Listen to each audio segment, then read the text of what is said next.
Hello, I'm Adele, Purple Quilting. Thank you for joining me. This week we are looking at how to use up some orphan blocks. So if you've been following along with the Pots Challenge, I'm sure you've had loads of inspiration so far about how to progress your projects on the side. There's been loads on how to transport them, how to organise them, and binding, which is often the job that sits waiting the longest. So as I said, this week we're going to think about how to use up some orphan blocks. So there's going to be a couple of things that we'll have to think about, but this video is a little tutorial about how you can make a block keeper. So you can use up anywhere between 1 and 4 orphan blocks and hopefully then be able to create something that is really pretty but also really useful and practical. And you can use up a load of other scraps as well. So this was the first one that I made that started off. It's quite big. Obviously you can make whatever size would be most useful for you. I ended up making this because I had these 2 panels that I loved, but they were just a little bit too small to use in a quilt and a little bit too big to use in anything else. So because I had these bigger plique projects on the go, I needed somewhere to be able to store it and be able to transport them around without causing any major problems. So that's worked really well. So this is the one that I'm going to show you how I made. Obviously this is a slightly more manageable size. So I've used 2 blocks, 2 of my orphan blocks, one at the front and one at the back. These were FPP blocks that I made as part of pattern tests. This is Quilt Art Designs and this is from Victoria Peat. And we're going to go through how to make the blocks the size you need if they're too small, so you can use them for the front and the back. I've used up some old binding strips, some scraps to make my blocks the size that I wanted. Then I was able to use some other scrap fabric for the spine and a lot of scrap binding for obviously the binding. I had a little piece of ribbon I didn't really know what to do with, so I added myself a little fastener there as well. And inside the pages that you use to store your blocks, that's a lot of scrap binding. So the binding that was cut off after I finished quilting something, I keep the larger pieces, as I'm sure we all do, and then luckily they were the right sort of size for me on this, but you could easily join pieces together and use up some frankenbatting as well. So I hope you enjoy it. I hope you find it useful. If you make them or if you have any thoughts about it, please let me know, and I would love to see anything that you make. So these are my 2 blocks that I've decided to use to make my block keeper from. So all I've done with these is given them a bit of a press and squared them up, and you can see that they are both different sizes. That's absolutely fine, because we're going to need to make some adjustments in order to make the block keeper the size we want it to be. So this block has ended up being 10 inches square and this is 11.5 inches square, and I think on average the biggest size block that I'm probably going to want to keep is going to be about 12.5 inches. So I'm going to aim for my block keeper for the front and back covers to be 14.5 to 15 inches square. So the first thing I want to do is make both my front and back blocks 14.5 to 15 inches in size. So I've decided to do that using some leftover binding. As you can see, I have quite a lot. So it's a nice idea to try and use some of my scraps up. So this is all still pressed as binding, but it's going to be easy enough just to press it back open, and then I have quite nice strips of fabric. So I know I'm going to need to make my blocks bigger in order to use them as the front and back covers for my block keeper. So I'm going to do that by using up some of these scraps of binding that I have left over. And all I'm going to do is press them back open, and I know in general my strips are going to be 2 inches. So I can add borders essentially, and I can do that either by deciding I want to add even borders on all 4 sides. I can add them just on 2 sides. You might do your corners if you wanted to get some practice in doing other techniques. You can be as creative or scrappy as you like. I think I'm just going to do a fairly straightforward adding of straight borders on. In order to make this 14.5 inches, again, I can either just cut my strips to 10 inches, add it on to the top as well, and then measure and add my side strips on, and just keep on working out, measuring each one at each point. And that's probably the easiest way to do it, because it doesn't involve working out any maths. But if I wanted to be a bit more prepared and try and work out a bit more of exactly which strips I can fit in where and what it might end up looking like, I know that I have a 10-inch block, and I know that I'm trying to make it up to a 14.5-inch block, and I know that I in general have 2-inch strips that I'm going to do that with. So if I add a 2-inch strip onto the block, I'm going to lose my seam allowance, which I'm just going to do a quite standard 1/4 inch seam allowance. So obviously I'm going to lose that twice. So I'm adding on 2 inches and I'm losing 1/2 inch with the overall seam allowance. Hopefully that makes sense. So with each border that I add, I'm adding 1.5 inches to the overall size of my block. So go back to my 10 inches. I'm going to add 1 border to the bottom. So I'm up to 11.5 inches. I'm going to add my border then to the top, which is going to take me up to 13 inches. And then I'm going to need 1 more border to take me to 14.5. Again, whether you're happy with it being asymmetrical or whether you prefer it to be symmetrical, that's entirely up to you and your personal preference, and obviously the size of your block and your strips. The other option would be to add 2 2-inch strips to all 4 sides and then to trim it down to whatever size I decide that I want it to be. So I haven't quite decided yet which of those 2 things I'm going to do. I think I might just start adding borders and seeing what I'm happy with. So yeah, I'm just going to start by adding borders to the top and bottom, and I'm not going to worry too much about working out the maths.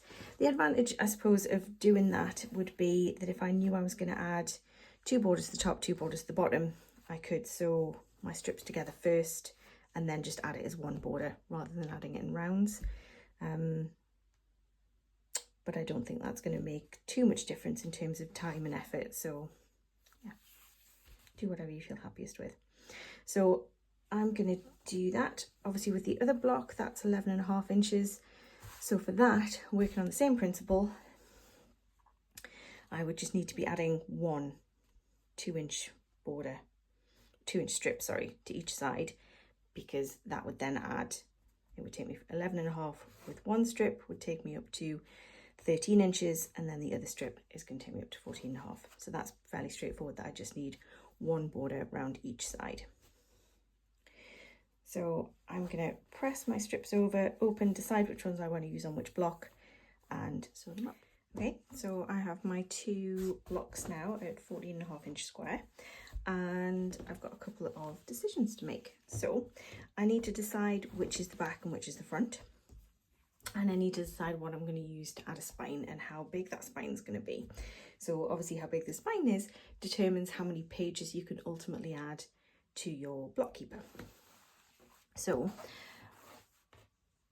what I found when I was looking through my scraps is I had this width of fabric strip already cut that is 4.5 inches wide. So I'm just going to use that.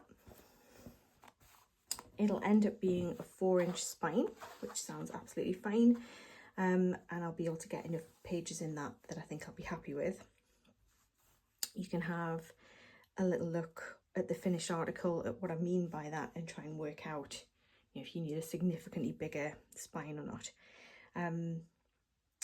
I'll have a look. I will measure the bigger block finder that I made, but I suspect this is quite big. I think this is really generous. I think you could probably make a smaller one, and that would be absolutely fine too, because really you can sew the pages really close together, and you'd fit quite a lot in. But anyway, I'm just going to stick with this strip because it's already cut.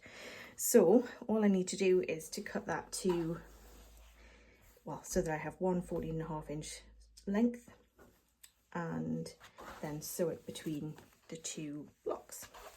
So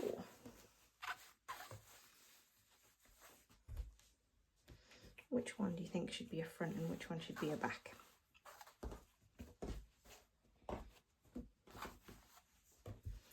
both really pretty, so it really doesn't matter, does it? So yeah,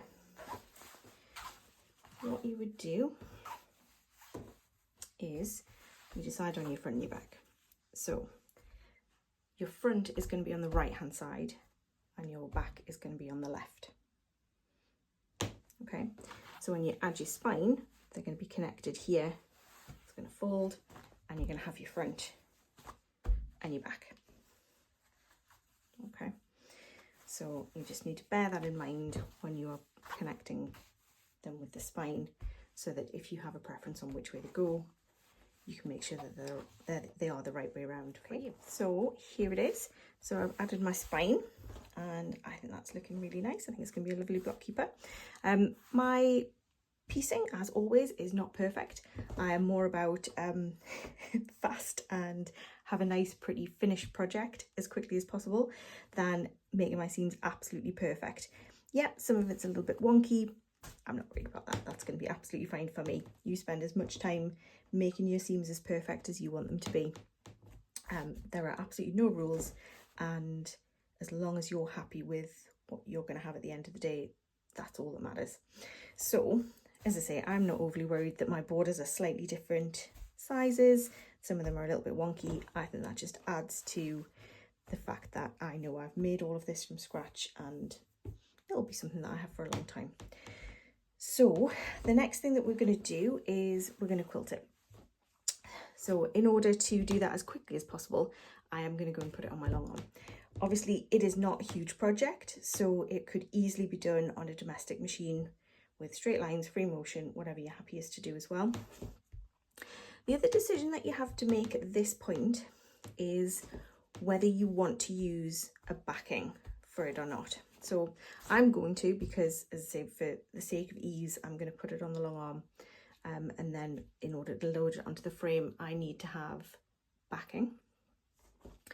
If you're doing it on the domestic and you're happy to, you could easily just cut a piece of wadding that would be an inch or two bigger on each side and not put a backing on, as long as you're happy that that will go through your machine okay. And most of them, if you're going to do free motion, you're going to drop the feed dogs.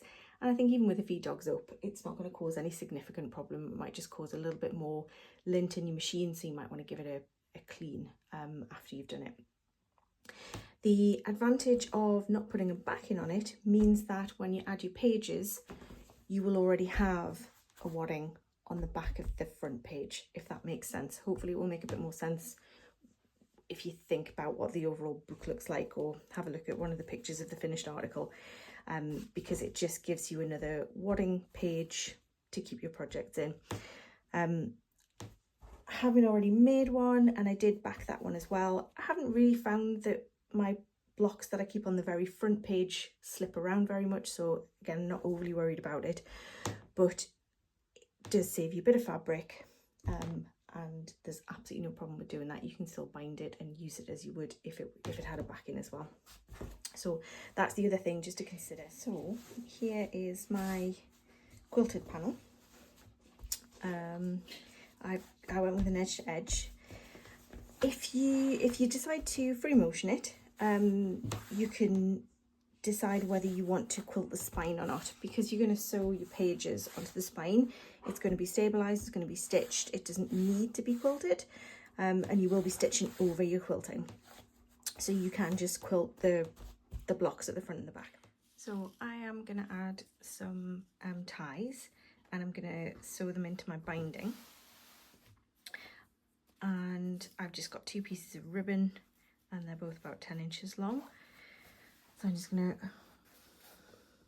fold so I know approximately where my middle is, pop a clip there, and then on the inside just clip the ribbon in there.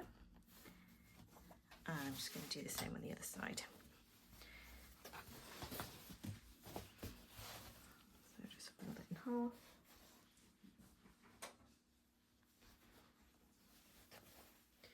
Pop a clip on and clip my binding on. So clip my ribbon on, sorry.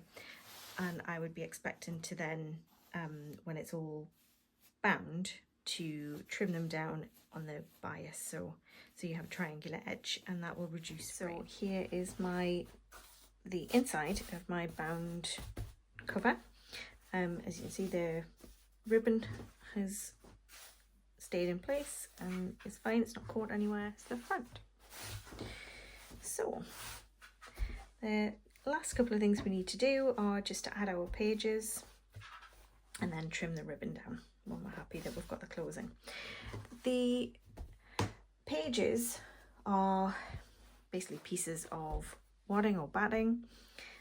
So we all have offcuts, I'm sure, from quilts that are too big to throw away.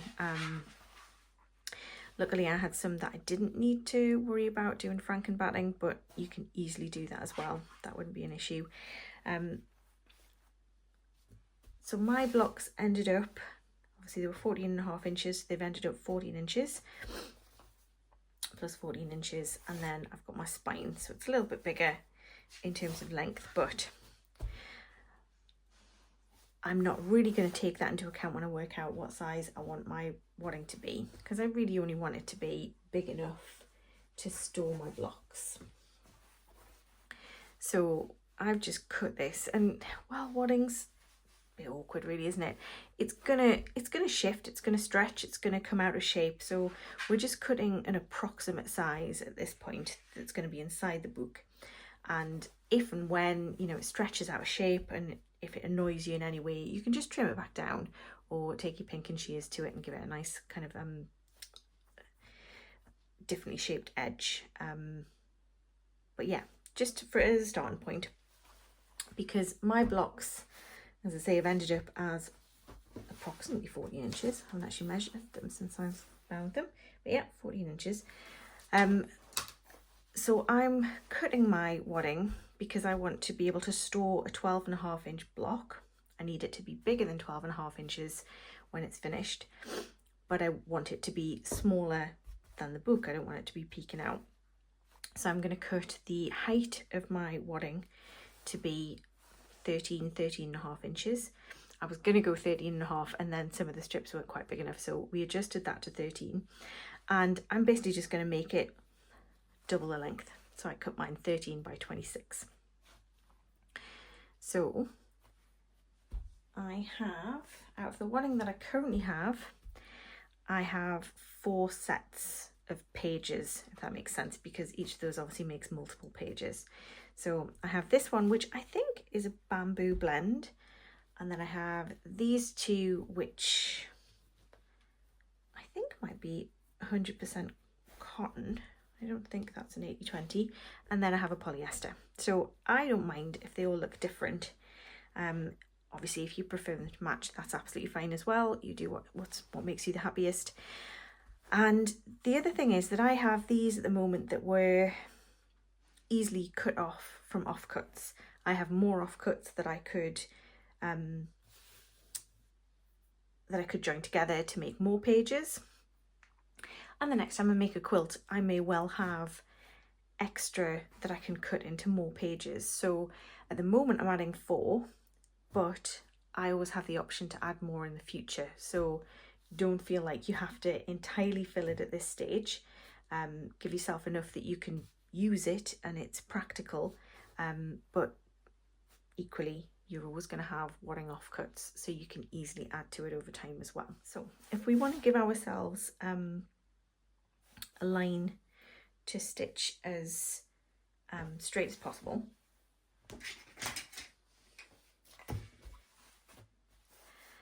I do find it a little bit easier to add the first piece in the middle, but it doesn't really matter. It's whatever you prefer.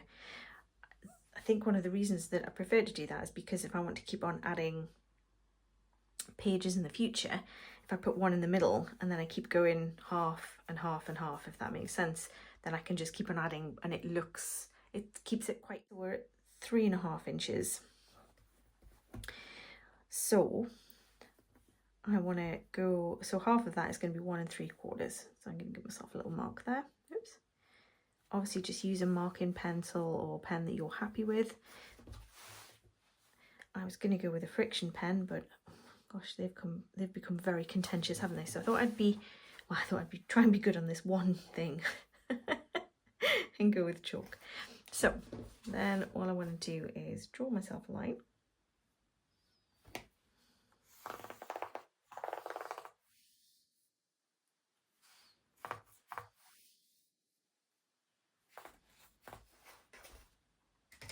So that's going to be the stitching line that I'm going to attach my wadding to.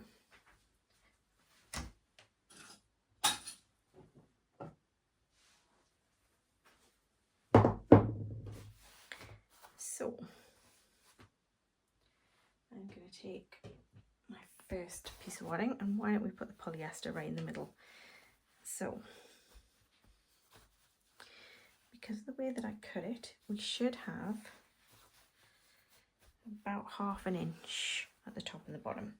Yep, and that looks like it's lining up quite nicely. So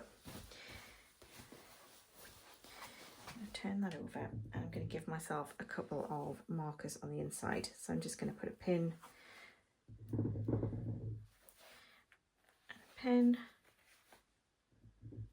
Well, let's go with a third pin. I'm not really a pinner, but you know, since we're trying to be fancy on this one.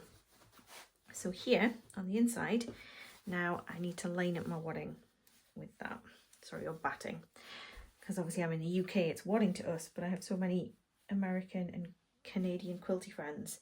I tend to go backwards and forwards between the two, so yeah, wadding, batting, whatever you prefer to call it. So there's my edge lined up with my pins, so I'm happy enough with where that is at the moment. So I'm going to open that out, and I can see that that is entirely covered by the cover.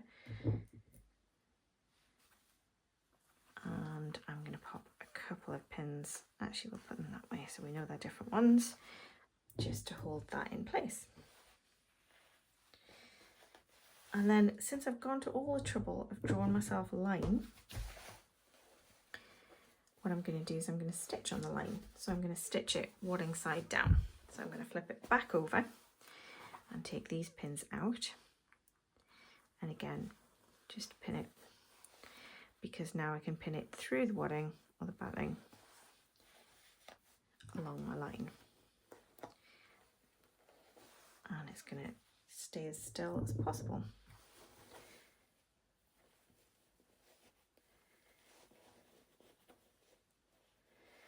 And obviously, because of the way that I'm the way that I'm pinning it, I'm going to stitch from the bottom to the top, so I can take the pins out as I go.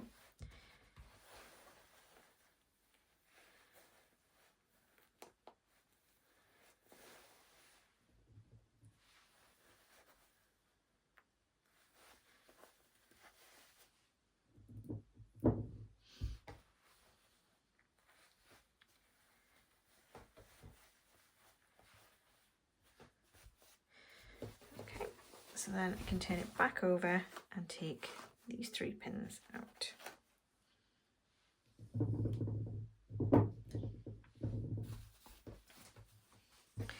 And then I'm going to take it over to the machine and just sew from the bottom to the top. What I should have said is, before taking it over to your machine, again, just because you're going to be sewing it that way up, what you probably want to do is just take a couple more pins, well, 4 more pins, and just secure your corners so that there's no way they can get sucked in and get sewn down or caught in a way that would involve the dreaded unpicking. So yeah, that should stay where I want it to stay. So yeah, so that is my first page sewn in. I'm just going to show you the outside of it first. So that's what I was talking about before when I meant when I was saying that you don't necessarily have to quilt the spine, because you're going to be sewing it down and quilting it when you sew your wadding in. So yeah, that's entirely up to you. So I'll turn that back round, and yeah, then we can take these pins out.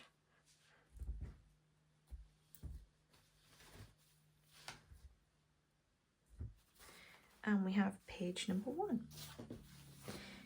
And obviously, as and when the time comes, it's going to be folded here and on the spine there, and we're just aiming to kind of fill it as much as possible. So at the moment it's sitting pretty flat, but I think you can kind of get the idea.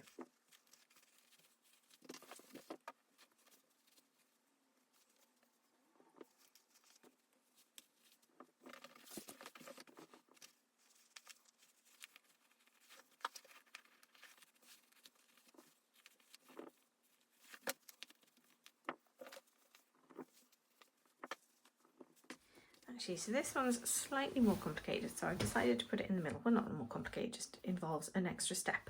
So it's going to go between these 2 pages. So obviously on this side, I just want to make sure they're laid so that they are flat and I can get between them, if that makes sense.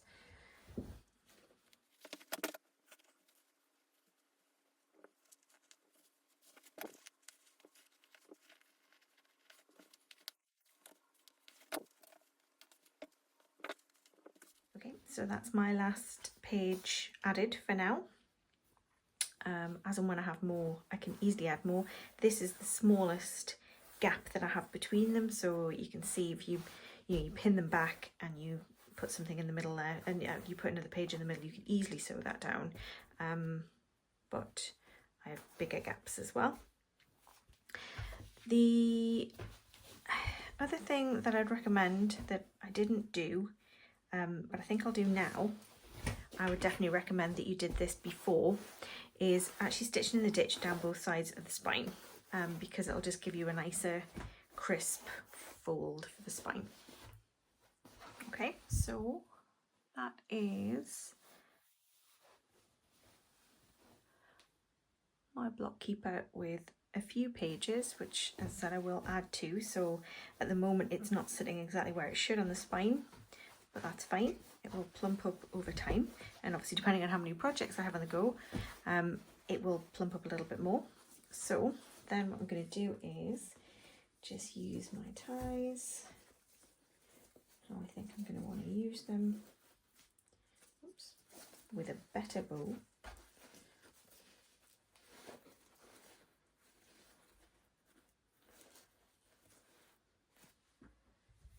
And just trim off those edges at an angle. Oops.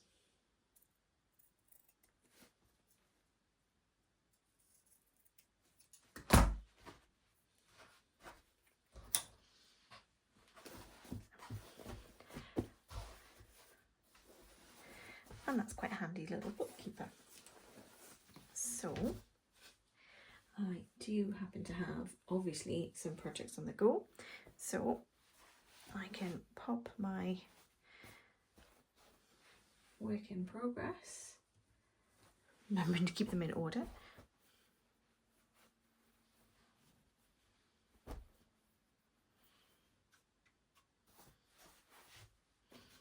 in my pages.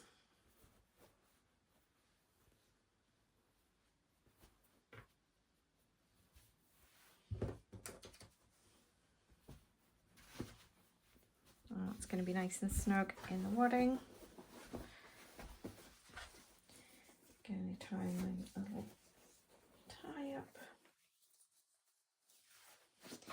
And I can quite easily now move them around, and I don't have to worry about them getting squished or out of place or out of order.